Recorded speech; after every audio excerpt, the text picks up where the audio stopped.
ओम श्री परमात्मने नमः। ओम श्री परमात्मने नमः। प्रिय भक्तों, आज हम भगवत गीता चैप्टर 2 श्लोक 69 श्लोक 68 से पढ़ने वाले हैं।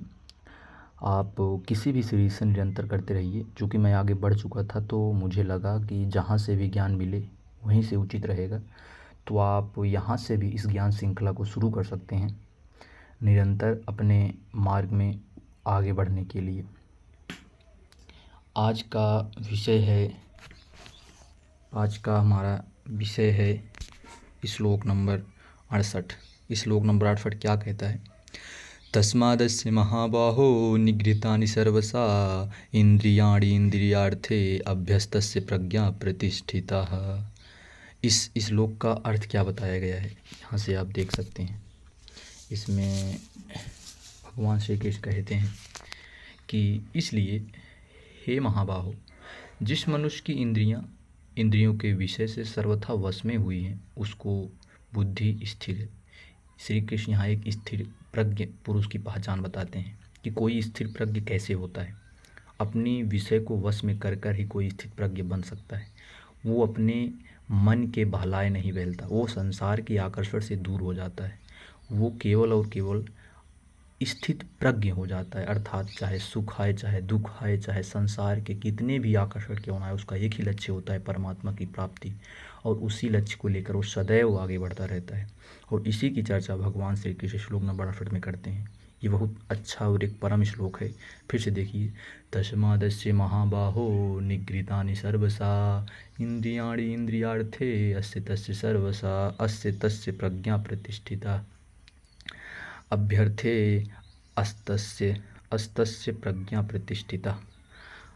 इस श्लोक का हिंदी में अर्थ यहाँ दिया गया है कि 60वें श्लोक में बता रहे हैं कि मन और इंद्रियां वश में करने का जो विषय चल रहा है उसका उपसंहार करते हुए तस्मात् पद से कहते हैं कि जिसके मन और इंद्रियां संसार का आकर्षण नहीं रहती उसकी बुद्धि प्रतिष्ठित है। यहाँ सर्वसा पद देने का तात्पर्य है कि संसार का व्यवहार करते हुए अथवा एकांत में चिंतन करते हुए किसी भी अवस्था उसकी इंद्रियां भोगों के विषय में प्रवृत्ति नहीं होती। व्यवहार काल में कितने ही विषय उसके संपर्क में क्यों ना आ जाएं, पर वे विषय उसको विचलित नहीं कर सकते।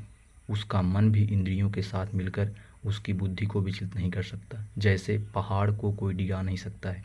यहाँ जानने योग्य बातें हैं। वो बार बार इस संसार के विचलित होने वाली सब सामग्रियों को बता रहे हैं कि जैसे पहाड़ को कोई डिगा नहीं सकता, हिला नहीं सकता, विचलित नहीं कर सकता, वह दृढ़ता से खड़ा रहता है, उसकी बुद्धि अडिग हो जाती है।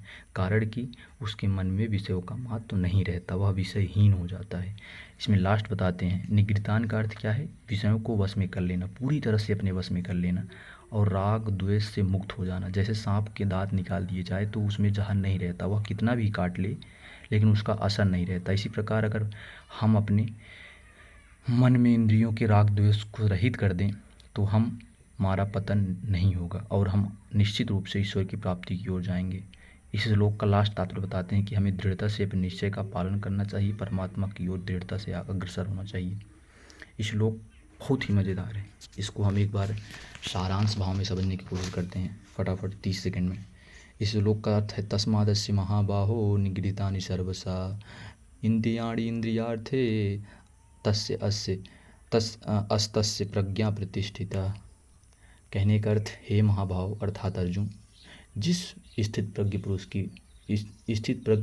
पुरुष की इंद्रियां उसके विषय के इंद्रियों के वश में हों, अर्थात ऐसी इंद्रियां जो विषय की ओर आकर्षित होती हैं, वह उस इंद्रियों को नियंत्रित कर ले, स्थिर कर ले, नियंत्रित कर ले, उसके बहलावे न रखे, वो ही पुरुष स्थित प्रज्ञ पुरुष कहलाता है। और इसी की चर्चा इस श्लोक में करते हैं।